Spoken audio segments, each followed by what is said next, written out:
자, 이제 시간이 되었습니다. 우리 성도님들 이제 자리에 앉으시고 우리 경건한 마음으로 우리 예배에 임해 주시기 바랍니다. 자, 이제 다 같이 우리 묵상기도 드림으로 우리 10월 10일 예배를 우리 하나님께 올려드립니다.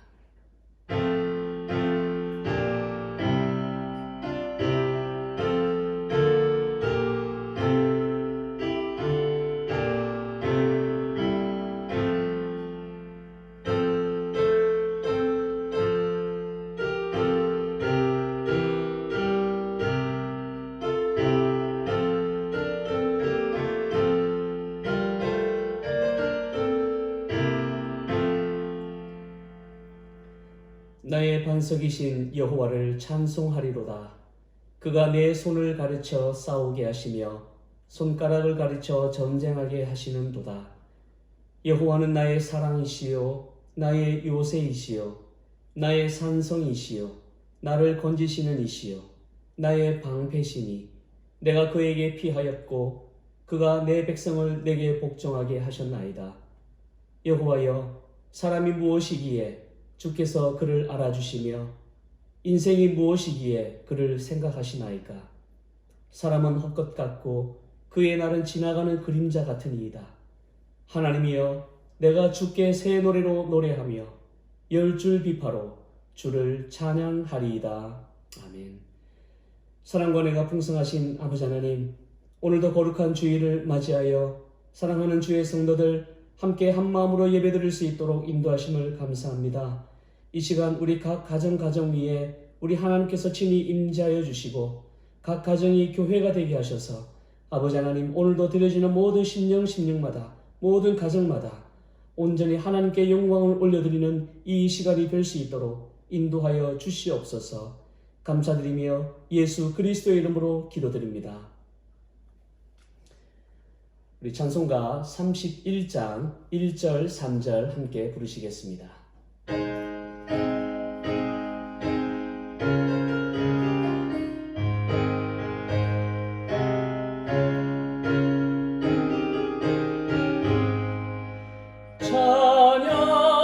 찬양하라 복되신 구세주 예수, 백성들아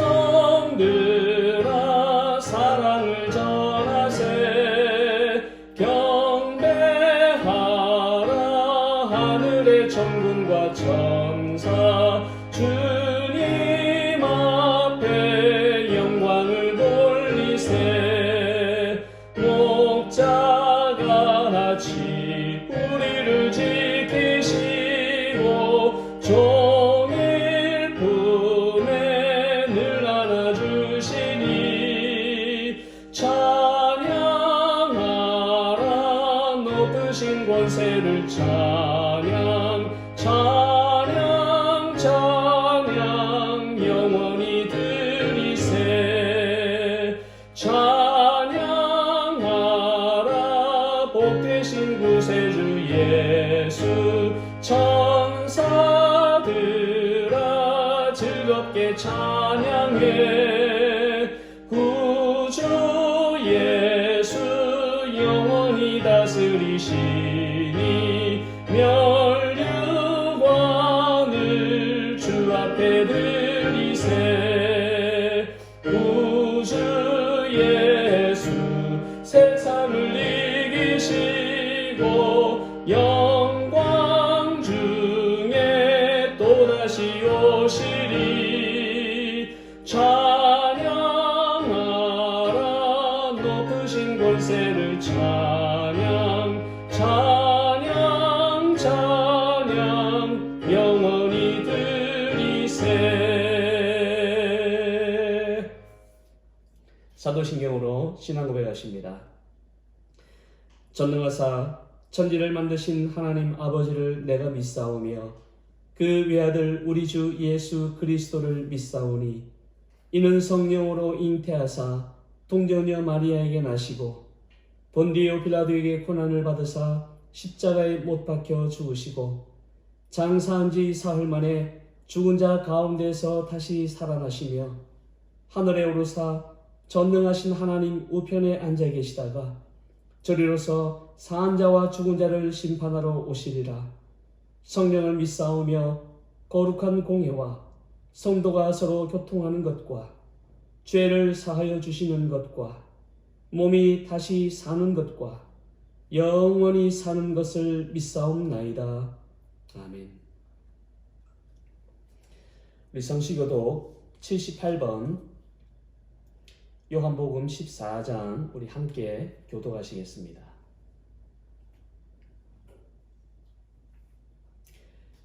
너희는 마음에 근심하지 말라.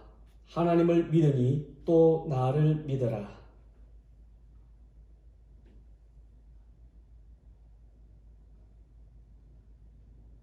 내가 너희를 위하여 거처를 예비하러 가노니 가서 너희를 위하여 거처를 예비하면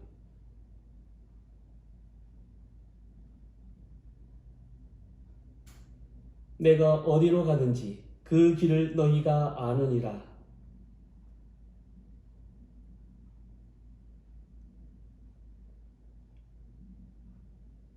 예수께서 이르시되 내가 곧 길이요 진리요 생명이니. 아멘. 기도하시겠습니다. 사랑과 은혜가 풍성하신 아버지 하나님, 부족하고 연약한 저희들에게 날마다 은혜와 자비를 베풀어 주시고 변함없는 사랑으로 하루하루 인도하신 하나님의 은혜를 감사드립니다. 바쁜 일상의 삶 속에서도 하나님은 살아계시고 우리의 삶과 무관하게 계신 분이 아니라 우리를 지켜주시고 인도하시고 또한 우리를 보호하시며 우리의 삶에 깊이 함께 계신다는 그 사실을 깨닫게 하셔서 날마다 하나님을 의지하며 조그만 것 하나까지도 하나님을 붙잡고 사는 저희들의 인생이 될 수 있도록 인도하여 주시옵소서. 특히 이 긴 코로나의 영향으로 나라의 경제가 어렵고 삶이 더욱 힘든 가운데에서 우리가 정말 붙들어야 할 진정한 가치가 무엇인지를 바로 깨달아 어려움 가운데서도 소망과 평안을 잃지 않고 무엇보다도 하나님이 우리에게 주신 믿음을 지키며 이 땅을 믿음으로 살아가는 저희들이 되게 하여 주시옵소서. 특히 새로운 예배 처소를 위해서 저희들이 계속해서 기도하고 있습니다. 여전히 눈에 보이는 것이 없고 아무 응답이 없는 것처럼 보이지만 낙심하지 않게 도와주시고 우리가 할 수 있는 것은 오직 이를 행하시는 하나님을 믿고 의지하며 기도하는 것이오니 연약한 저희들에게 하루속히 하나님의 뜻을 보여주시옵소서. 간절히 바라옵기는 저희들의 상황을 하나님께서 가장 잘 아시오니 우리의 상황에 가장 합당한 예배 처소를 허락해 주셔서 주의 성도들이 함께 얼굴과 얼굴을 맞대며 하나님을 찬송하고 경배하는 그런 날을 속히 볼 수 있도록 인도하여 주시옵소서. 이제 저희들 하나님 말씀 앞에 섭니다. 인간이 전하는 말로 받지 않게 하시고 살아계신 하나님의 말씀으로 받아 딱딱하고 굳은 마음과 완악하고 교만한 마음이 주의 십자가의 보혈과 성령의 능력으로 허물어지고 깨져서 믿음의 성장과 결단이 일어나는 은혜의 시간이 되게 하여 주시옵소서. 감사드리며 예수 그리스도의 이름으로 기도드립니다. 자, 오늘 하나님께서 저희 교회 주신 말씀은 욥기 5장 8절부터 11절 말씀입니다. 욥기 5장 8절부터 11절 말씀 우리 한 목소리로 함께 봉독하시겠습니다. 나라면 하나님을 찾겠고 내 일을 하나님께 의탁하리라. 하나님은 헤아릴 수 없이 큰 일을 행하시며 기이한 일을 셀 수 없이 행하시나니 비를 땅에 내리시고 물을 밭에 보내시며 낮은 자를 높이 드시고 애곡하는 자를 일으키사 구원에 이르게 하시느니라. 자, 우리가 이제 지난주부터 이제 욥기를 이제 우리가 묵상하고 있는데요. 이제 욥기는 이 욥의 세 친구, 여러분 그 아시죠? 엘리바스와 그리고 빌답과 소발, 이 세 친구가 이제 고난 당하는 그 욥을 방문해서 욥과 대화하는 그런 장면으로 욥기에 사실 뭐 앞에 서두 부분을 빼고 마지막 부분 빼면 거의 다 욥기가 이런 식으로 대화식으로 되어 있습니다. 총 3차례에 걸쳐서 이 세 친구들과 욥과의 그 대화를 기록하고 있는데, 어제도 제가 말씀드렸지만 사실 뭐 대화라기보다도 논쟁에 가까운 그런 대화라고 볼 수가 있습니다. 욥을 이제 지적하는, 욥의 그 고난, 욥의 잘못을 지적하는 충고 형식의 논쟁이라고 보는 것이 더 나을 것입니다. 그래서 욥과 세 친구의 이제 논쟁이다, 제가 그렇게 말씀을 드렸죠. 이 세 친구들과의 이 1차 논쟁이 바로 이 4장부터 14장까지 이루어져 있습니다. 그래서 이제 그 첫 번째 논쟁의 주인공이 바로 이제 엘리바스였죠. 그래서 우리가 지난주 묵상하는 가운데 계속 이제 엘리바스에 관해서 우리가 지금 보고 있습니다. 그리고 이제 어제는 제가 토요 새벽 예배 때 이 엘리바스의 그 체험, 자기가 보는 그 환상을 제가 이제 말씀드렸잖아요. 엘리바스는 욥이 이 죄인이라는 사실을 깨닫게 하기 위해서 여러 가지 그 이제 조언을 막 하는데, 어제 본문에 의하면 자기가 이제 체험한 그 환상, 그거를 이제 얘기를 해주는 거예요. 그런데 사실 그 본인의 체험했다고 하는 그게 욥에게 그다지 큰 위로가 되지 않았다는 것입니다. 제가 이제 그 엘리바스의 그 체험을 제가 말씀드리면서, 우리가 이제 보면 우리도 누군가에게 막 이제 조언을 하고 신앙적인 조언을 한다고 하면서 때로는 이제 우리가 겪었던, 우리가 경험했던 이제 내 나름대로의 그 은혜 체험이 있잖아요. 그거를 이제 말하는데, 물론 말할 수 있지요. 또 하나님이 우리에게 간증을 주시는 이유가 또 그런 건 나누라고 사실 주는 것이거든요. 그런데 제가 어제도 말씀드렸지만, 나의 체험을 나눌 때는 사실은 굉장히 조심해야 된다. 조심해야 된다. 내가 이 체험을 나누었을 때 진짜 이 체험이 하나님이 나에게 주신 그런 체험인지를 일단 먼저 돌아보고, 그 다음에 나의 이 체험을 나누었을 때 그 듣는 상대방이 동일하게 영적인 유익이 되느냐, 그거를 먼저 한번 되새겨 보고 난 뒤에 나의 체험을 나누라는 것이죠. 이 보통 이제 간증이 바로 그런 것입니다. 먼저 그 듣는 상대방의 상황을 먼저 살펴보고 난 뒤에 그 다음에 내가 받은 그 은혜, 체험을 나누라는 것이죠. 우리가 때로는 나는 굉장히 익사이팅하고 나는 굉장히 은혜 받은 그런 체험인데도 불구하고 자칫 잘못하면은 듣는 사람으로 하여금 굉장히 좀 상처가 될 때도 사실은 있어요. 우리가 그 체험을 잘 구분해서 말을 해야 됩니다. 제가 어제 이제 충분히 말씀드렸기 때문에 제가 오늘은 이제 거기에 대해서 더 말씀드리지는 않고, 자, 이제 오늘은 우리가 이제 그 엘리바스에 대해서 계속 이제 말씀을 이제 하는데, 이 계속 이어지는 이 엘리바스의 주장, 이 주장을 이제 다시 한번 더 우리가 살펴보면서 한번 이제 나의 모습을 한번 돌아보는 그런 시간을 좀 가지려고 합니다. 자, 욥이 갑작스럽게 이제 재앙을 당하자 이제 욥의 세 친구들이 이제 찾아오죠. 그래서 이제 그 욥을 방문을 하는데, 아마 이제 이 세 친구들은 처음에는 뭐 그렇게 뭐 심하게 생각하지 않았던 것 같아요. 자, 그런데 이제 막상 그 지금 재앙을 당하고 있는 그 욥의 모습을 딱 눈으로 보자마자, 이게 생각보다 너무 지금 심각하구나, 이제 그거를 알게 된 것이죠. 그래서 그 아픔에 이제 동참을 하는데, 우리 2장 12절과 13절 한번 보시기 바랍니다.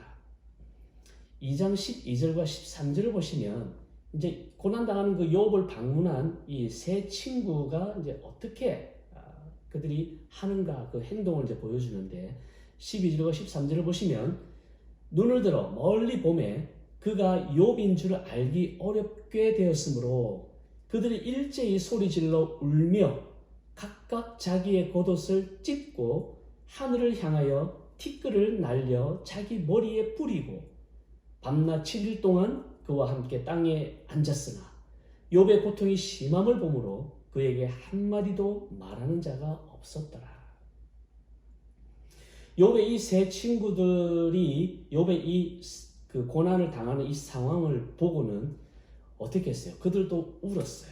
울고, 그리고 또 옷을 찢고, 같은 마음이라는 거죠. 옷을 찢고 그 다음에 머리에 재를 뿌리고는 욥 곁에서 그냥 울면서 같이 아픔을 나누는 거예요. 며칠 동안, 7일 동안, 일주일 동안 그렇게 아픔을 나눕니다.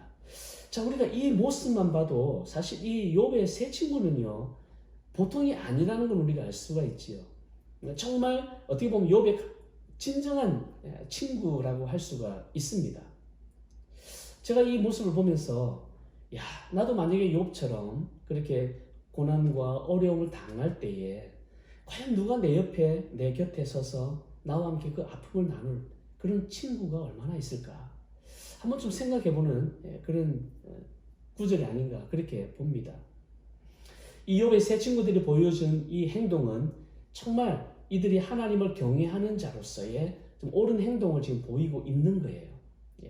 그냥 말로만이 아니라 실제로 가서 정말 욥의 옆에 앉아가지고 일주일 동안 자기들도 옷을 찢고 머리에 재를 뿌리면서 그렇게 아픔에 동참하는 이런 모습.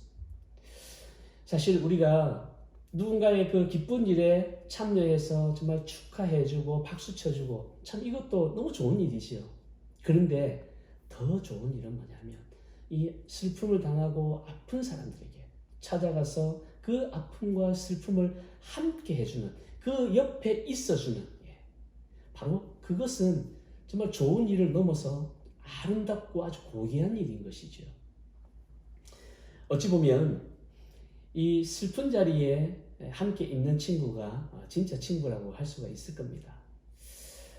자, 그런 면에서 이 욥의 이 세 친구들 엘리바스와 빌닷과 소발은 참 그 진정한 욥의 친구이자 또 그 정말 사랑을 어떻게 보면 실천하는 그런 하나님을 경외하는 사람임에는 틀림이 없는 그거는 맞습니다. 자, 그런데 자, 여기서 이제 사실은 친구들이 아픔을 나누고 그리고 이제 그냥 돌아가면 아마 아주 퍼펙트했겠지요. 자, 이제부터 이제 욥기의 아주 전반에 걸친 그 긴 논쟁이 시작이 되는데 그 논쟁의 발단이 바로 이것입니다. 자, 이제 우리가 지난주에 그 큐티를 통해서도 대충 보셨겠지만 욥이 어때요? 자신의 그 생일도 막 저주하고 차라리 자기가 태어나지 않았으면 좋았을 걸. 그렇게 하면서 지금 자신의 그 처지, 자신의 그 처한 그 상황에 대해서 그 아마 이제 새 친구가 듣기에는 매우 그 비관적으로 말하는 것처럼 그렇게 아마 들렸던 것 같아요. 그러니까 그런 모습을 보니까 이게 이제 세 사람이 생각할 때, 이건 아닌데? 라고 이제 생각을 하게 된 것입니다. 그러면서 이제 논쟁이 시작이 된 거예요. 그리고 이제 그 세 사람 중에 아마 이제 제일 좀 나이가 많다고 이제 우리가 학자들이 보통 말하는 우리 엘리바스가 먼저 이제 말을 꺼낸 것입니다. 어제도 말씀드렸지만 이 엘리바스는요, 욥이 지금 고난 당하는 이 장면, 물론 친구로서 마음 아파하고 같이 울어주는 그거는 맞는데 지금 욥이 지금 자신을 마치 비관하는 것 같고 그 생일도 막 저주하고 차라리 태어나지 않았으면 좋겠다라고 막 이런 식으로 이야기하는 것을 가만히 들으면서 자기 지금 생각하고 지금 맞지가 않는 거예요. 그러면서 지금 뭐라고 이야기하냐면은 네가 지금 고난 당하는 것은 그거는 정당하다는 거예요. 하나님이 지금 이렇게 너에게 고난을 주는 것은 네가 지금 하나님께 지은 죄가 있기 때문에 그런 것이지 어떻게 죄가 없는데 이 고난을 받을 수 있느냐. 지금 계속 그 이야기를 해왔던 것이거든요. 그러니까 이제 욥의 이런 말과 행동을 보면서 이제 그 엘리바스가 이제 자신이 가지고 있는 그 생각 이것들을 이제 말하는 것이죠. 그래서 그 인과 응보라고 하죠. 욥에게 뭔가 말하지 않는 그 죄가 있기 때문에 지금 고난을 당하는 것이다. 그러니까 네가 지금 너에 대해서 그렇게 불평하고 불만하고 할 것이 아니라 차라리 회개를 해야 된다. 지금 그 이야기를 지금 계속 하고 있는 것입니다. 자, 엘리바스가 지금 이 말을 할 때는 엘리바스의 마음속에는 어떤 확신이 가지고 있냐면 욥은 분명히 말하지 않은 숨긴 죄가 있다. 그거를 지금 확신하고 있는 거예요. 확신하고 있어요.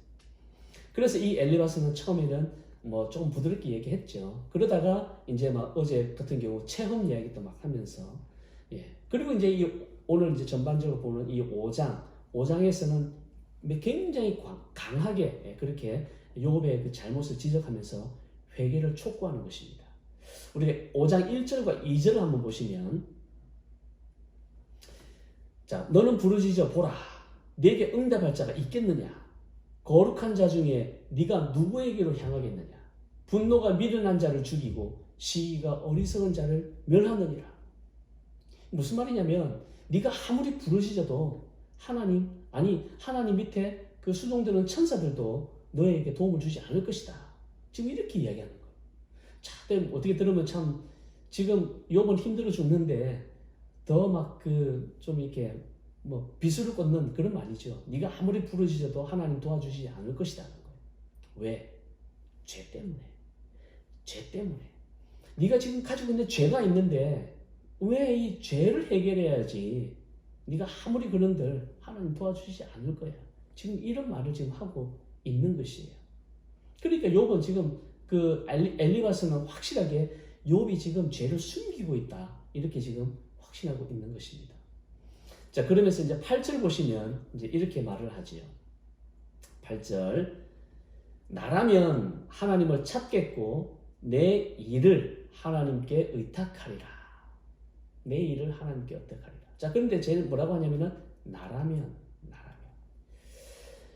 자, 엘리바스는 욥의 고통과 고난에 대해서 계속해서 이제 여러 조언을 하다가 좀 하도 답답했는지 뭐라고 이제 하냐면 나라면 이렇게 하겠다. 나라면 이렇게 하겠다. 하나님을 찾고 하나님께 의탁하겠다. 지금 이렇게 말해주는 거예요. 여러분, 지금 이 말 속에 들어있는 이 엘리바스의 의도가 뭐냐면, 너 빨리 회개해라. 빨리 회개해야 된다. 그래야 너 고통을 지금 끝낼 수가 있어. 내 시키는 대로 해. 이거예요, 사실은. 나라면 지금 이렇게 하겠다. 이게 좀 어떻게 보면은 지금 이제 강요하는 것이죠. 자, 이 나라면. 여기에 참 우리가 좀 이렇게 우리도 이제 누군가를 충고할 때 또 조언을 해줄 때 우리가 어떻게 보면 좀 자주 쓰는 표현일 수가 있어요. 나라면 이렇게 하겠다. 나라면 이렇게 하겠다. 지금 이 말이 함축하고 있는 바가 뭐냐면 사실은 내 말이 맞다. 이거예요. 내가 옳다라는 것이에요. 내가 옳다. 내 방법이 정확할 거야. 그러니까 나라면 이렇게 할 건데 너는 왜 안 하느냐? 지금 이거거든요. 자, 그런데 이제 우리가 이런 충고를 사실 굉장히 조심해야 된다는 것입니다. 물론 이제 신앙적인 조언을 하기 위해서 나라면 이런 상황에서 하나님께 기도할 것이야. 하나님 붙들 것이야. 뭐 우리가 얼마든지 사실 이런 말 할 수 있잖아요. 예. 자, 그렇지만 아무리 좋은 그런 조언이라고 할지라도 내가 생각하는 방법이 다른 그 사람에게도 동일하게 적용될 수 있다라고 못 박아버리면 안 된다는 것이에요. 어제 이제 엘리바스의 그 체험에 대한 이야기 부분도 어떻게 보면 좀 비슷한 이야기죠. 엘리바스는 지금 딱 그 고정된 틀이 있어요. 인과 응보. 이 고정된 틀이 있기 때문에 여기 더 이상해서 생각하지를 못하는 겁니다. 그러니까 나라면 이렇게 할 텐데, 지금 계속 이거죠. 나라면 이렇게 할 텐데. 나의 체험을 일반화시키는 것이고, 지금 욥이 왜 고통을 당하고 있는가, 그것에 대한 욥의 입장과 상황을 먼저 물어보고 그 상황을 이해하려고 하지 않고 지금 계속해서 자기 주장을 펼치고 있는 거예요. 나라면 이렇게 할 텐데, 나라면 이렇게 할 텐데. 네가 지금 잘못하고 있는 것이야. 계속 지금 이 생각을 떨쳐버리지 못하고 있다는 것이에요. 그러니까 계속 내 생각과 방법이 정확하고 옳은 것이기 때문에 너도 이렇게 해야 된다. 지금 이런 어떤 주장이거든요. 우리가 이제 사실 이제 이런 부분들을 좀 조심해야 된다는 것입니다. 나라면. 사실 엘리바스의 충고는 철저하게 이 인과 응보, 이 프레임 속에서 딱 나온 것입니다. 그런 고통과 고난에 대한 자신만의 그 해답을 가지고 있어요. 그래서 누군가가 그 해답에 맞지 않는 말과 행동을 하게 되면 반드시 고쳐줘야 된다. 그런 생각을 가지고 있다는 것이에요. 우리도 보면은 주위에 그런 사람들 참 많잖아요. 누가 좀 잘못하고 이러면은 막 이제 고쳐주려고 하는 사람들 있잖아요. 참 조심해야 된다는 것이죠. 왜냐하면은 그것조차도 내 프레임 속에서 할 때가 참 많다는 것입니다.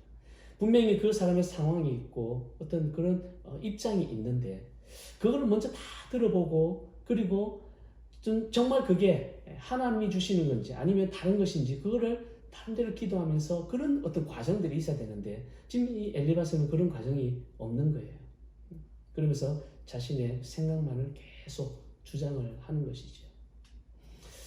이게 바로 우리가 전형적인 그 엘리바스 증후군이라고 합니다. 엘리바스 증후군. 자기 그 프레임에 딱 갇혀서 그 프레임에 벗어나는 것을 견디지 못하는, 그리고 벗어나는 사람들에 대해서 반드시 고쳐줘야 되는 거.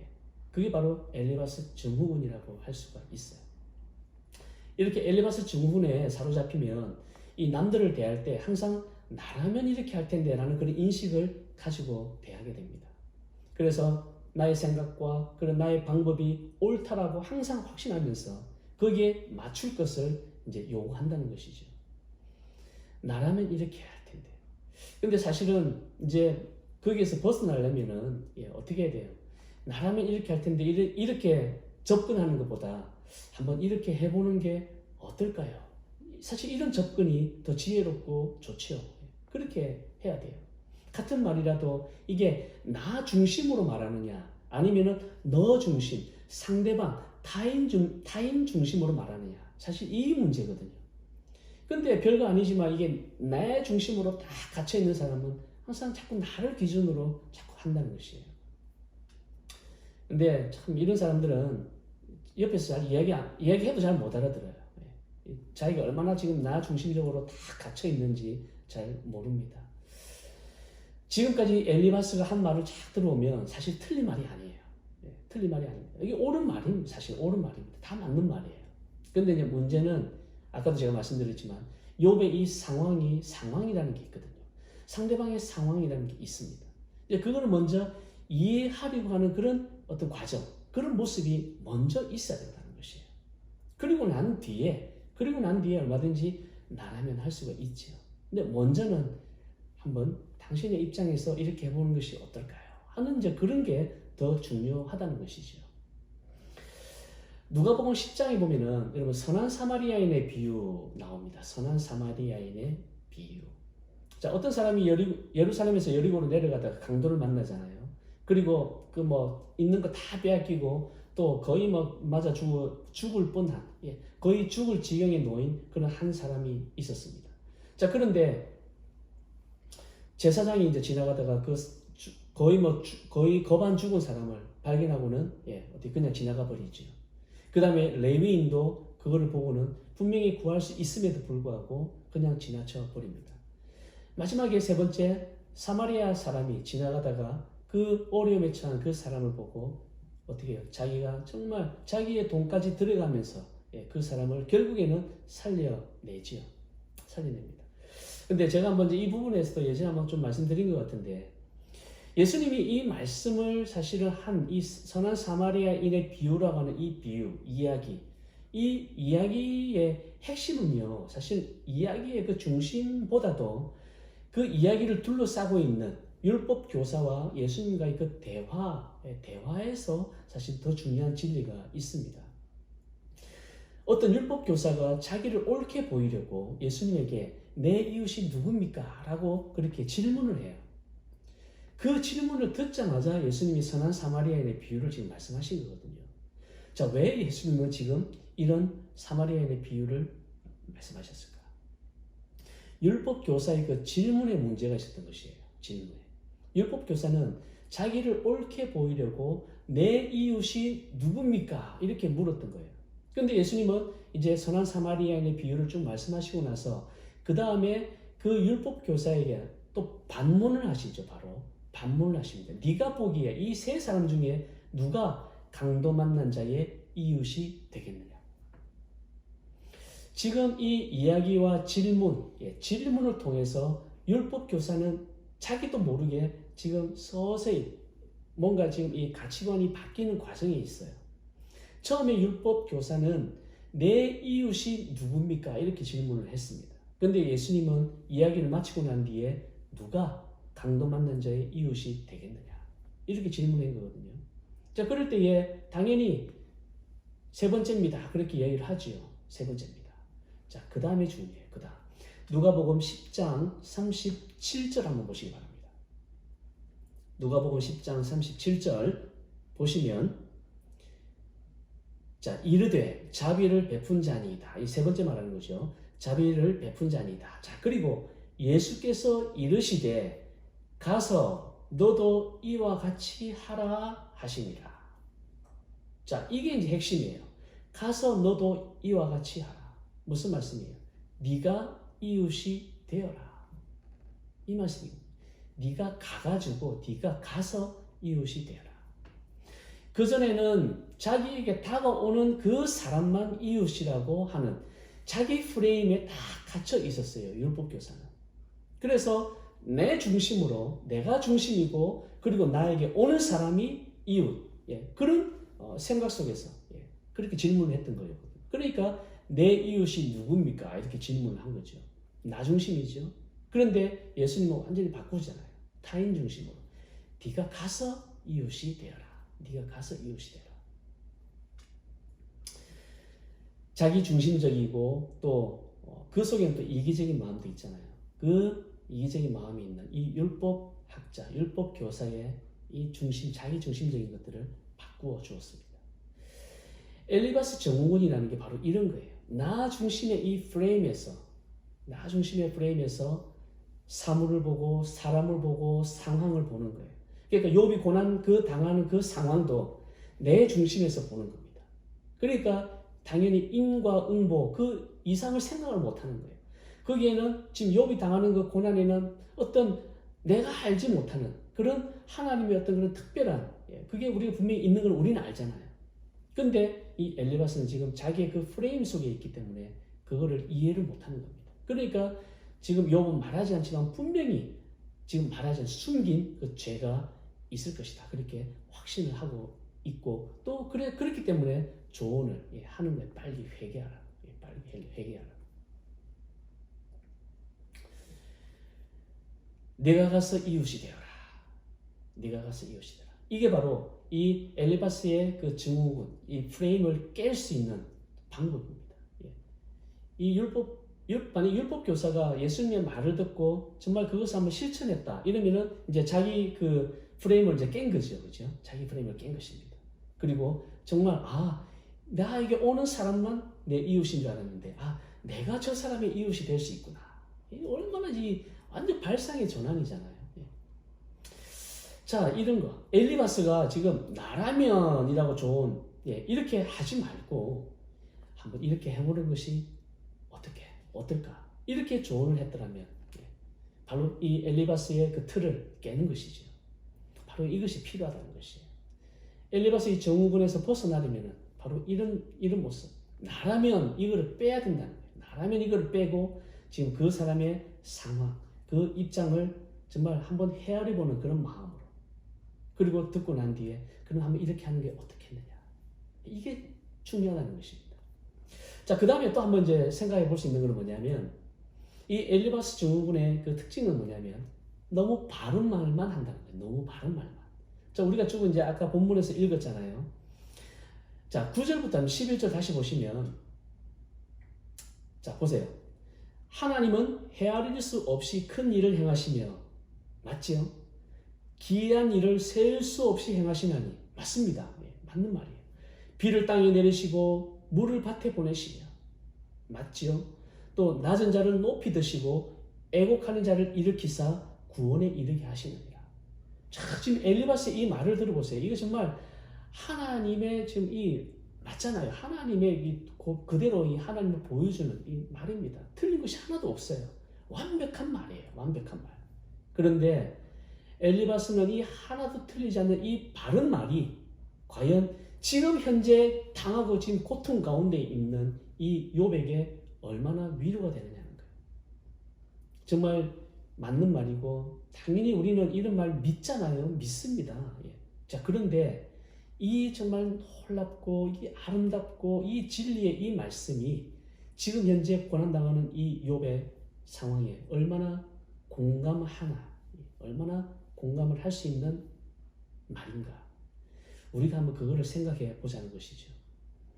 어떻게 보면은 엘리바스의 이런 충고는요, 지금 욥의 상황과 너무 동떨어진 그런 그냥 우리 속된 말로 그냥 바른말 잔치, 바른말 잔치라고 할 수 있습니다. 이것은 우리가 어떻게 보면 전형적으로 우리가 잘못하고 있는 또 하나의 엘리바스 증후군이에요. 우리는 고통과 슬픔을 당한 이들을 위로한답시고 너무 좋은 말만 해요. 너무 좋은 말만 하려고 하고 너무 바른 말만 하려고 하는 그런 경향이 있습니다. 다시 말씀드리면 그냥 바른 말만 그냥 남발한다는 거예요. 지금 그 상황하고 전혀 맞지 않는 너무 높은 수준의 그런 진리의 말씀만 자꾸 우리가 이런 신앙의 조언도 굉장히 사실은 조심해야 할 때가 있다는 것입니다. 아무 걱정하지 말고 하나님은 모든 것을 다 하실 수 있는 분이니까 하나님만 믿어. 이렇게 말한다든지 기도하면 다 돼. 이런 식으로.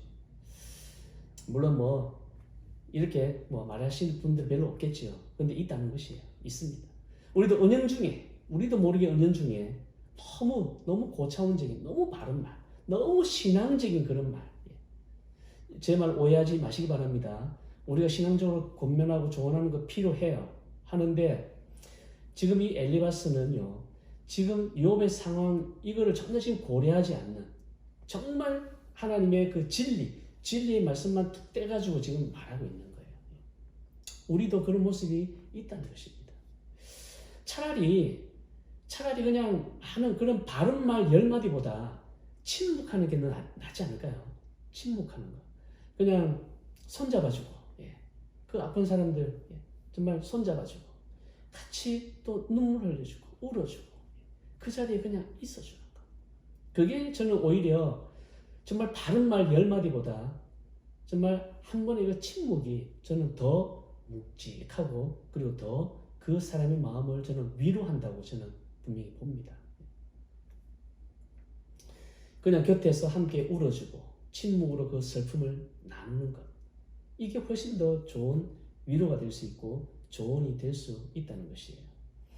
아까도 우리 처음에 봤지만 엘리바스와 두 친구들은 처음에 그렇게 했습니다.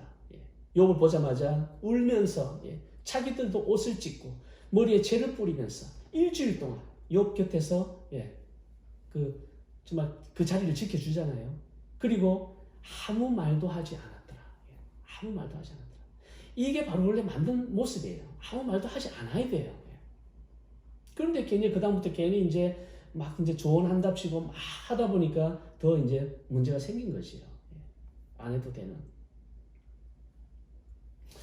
우리 또한 자꾸 이제 이런 엘리바스가 되려고 하는 그런 것들을 우리는 조심해야 된다는 것입니다.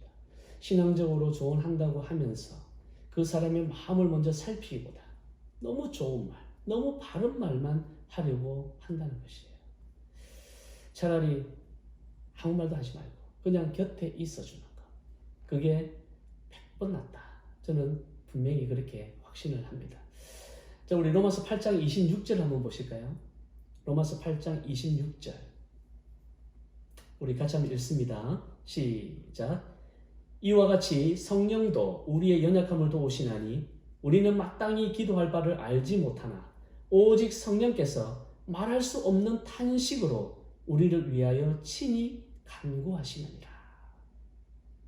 여러분, 성령께서도 지금 어떻게 말할 수 없는 탄식으로 그저 하나님을 향해서 그냥 기도하는 거예요. 우리를 위해서 기도하는 거예요.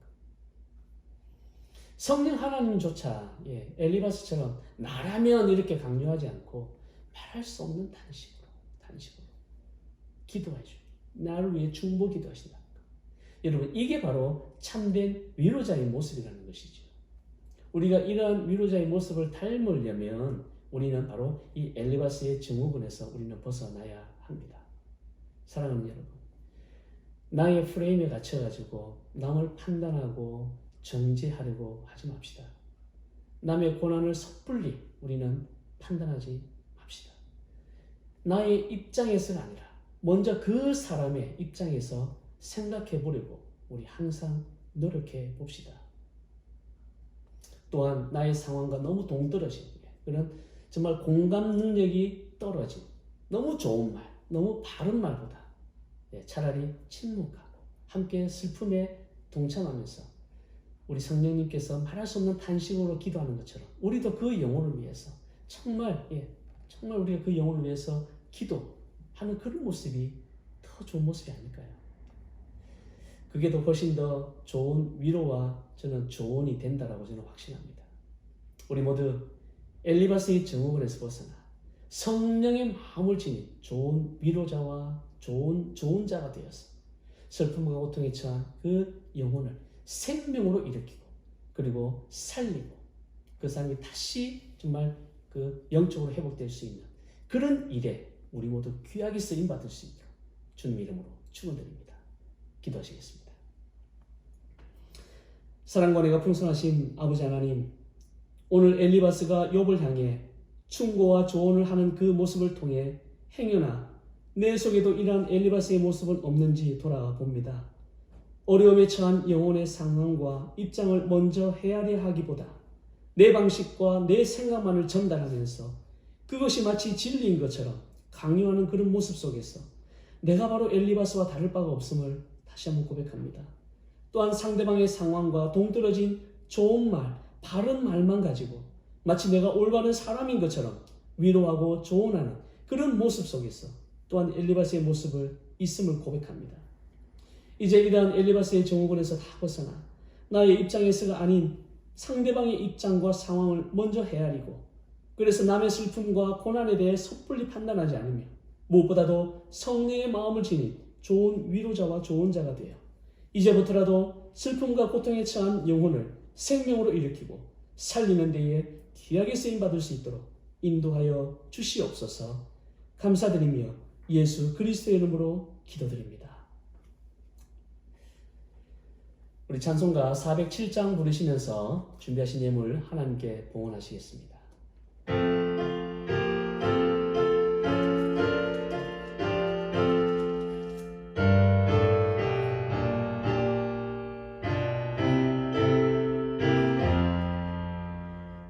구주와 함께 나 죽었으니 구주와 함께 나 살았도다.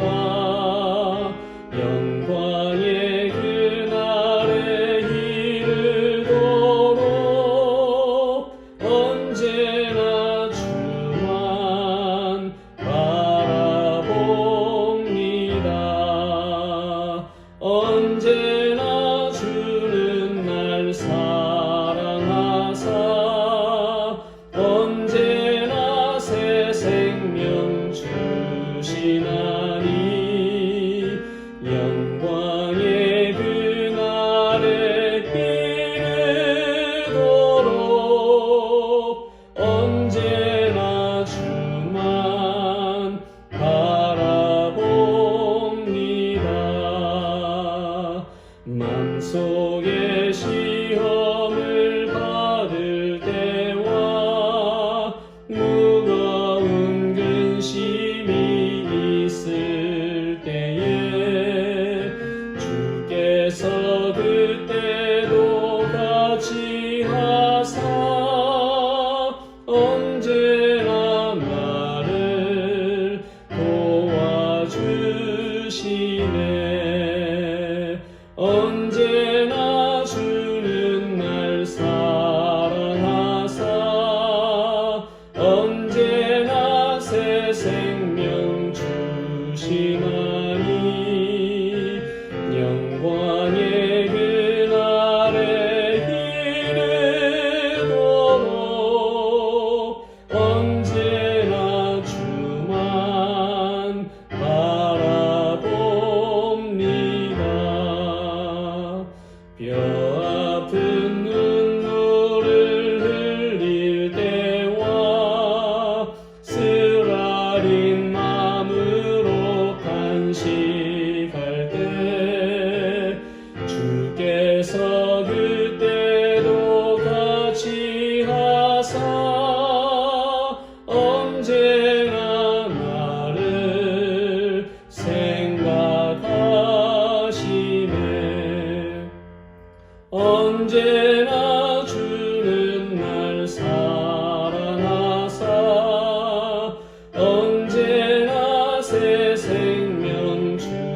주시나니 영광의 그날에 이르도록 언제나 주만 바라봅니다. 내 몸의 약함을 아시는 주 못 고칠 질병이 아주 없네. 괴로운 날이나 기쁜 때나 언제나 나와 함께 계시네.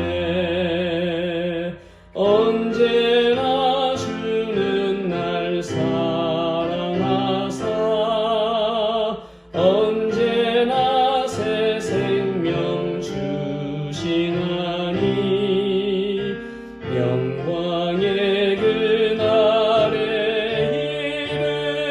이르도록 언제나 주만 바라봅니다.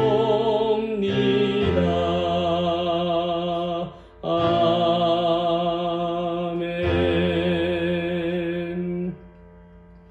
하나님, 지난 한 주간도 하나님께서 저희들을 지켜주시고 인도하신 그 은혜에 감사하여 저희들 빈손으로 드리지 않고 우리의 적은 물질의 일부를 구별하여 드립니다.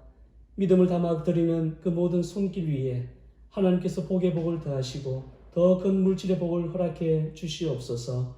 또한 이 물질이 사용되어지는 곳에 오직 하나님의 영광만이 드러날 수 있도록 인도하여 주시옵소서. 감사드리며 예수 그리스도의 이름으로 기도드립니다. 자, 이제 우리 교회 소식 알려드립니다. 자, 우리 다음 주일이죠. 이제 전교인 우리 야유회 다음 주에 드립니다. 우리 지난 우리 봄에 했었던 우리 메케토시 파악에서 야유회 똑같은 장소입니다. 우리 거기에 있으니까 여러분들 혹시 또 주위에 오실 분들 함께 초청해서 이렇게 오시면 좋겠습니다.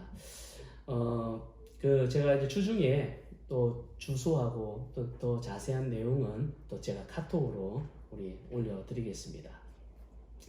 우리 김진문 집사님, 헬렌 집사님, 우리 토요일에 무사히 잘 도착하셨습니다. 모든 일 잘 마치고 오셨는데 이제 우리 두 분을 위해서 여러분 계속 기도해 주시고 무엇보다도 정말 성령께서 힘주셔서 잘 이겨내시도록 여러분 계속해서 기도해 주시기 바랍니다. 또 우리 양인환 집사님을 위해서도 여러분 계속해서 잘 이제 개유될 수 있도록 기도해 주시고 우리 성도님들 생각할 때마다 서로 이렇게 중보기도 해주시기 바랍니다. 또 우리 교회 새로운 예배 초소를 위해서 계속해서 기도해 주시기 바랍니다. 자, 이제 우리 마지막 찬양 부르시고 축도로 예배를 마칩니다.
편히 쉴 때 내 고생하는 모든 일들을 주께서 아시니 빈들이나 사막에서 이 몸이 고날지라도 오내 주 예수 날 사랑하사 날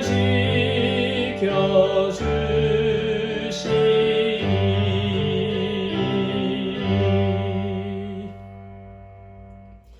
이제는 우리 주 예수 그리스도의 은혜와 하나님의 크신 사랑과 성령님의 감화와 감동 교통하심이 나 중심의 사고방식에서 벗어나 타인 중심의 사고방식으로 성령의 마음을 지닌 좋은 위로자와 좋은 자가 되어 슬픔과 고통과 고난 가운데 있는 영혼들을 생명으로 일으키고 살리는 일에 귀하게 쓰임받기를 소망하는 모든 심령 위에 이제부터 영원까지 함께 하시기를 간절히 축원드리옵나이다.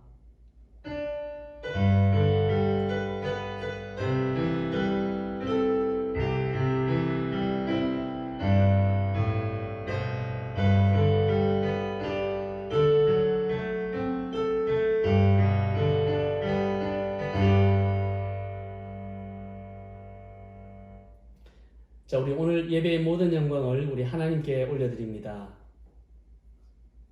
자, 여러분 수고 많으셨고요. 우리 한 주간도 우리 말씀과 기도로 우리 승리합시다.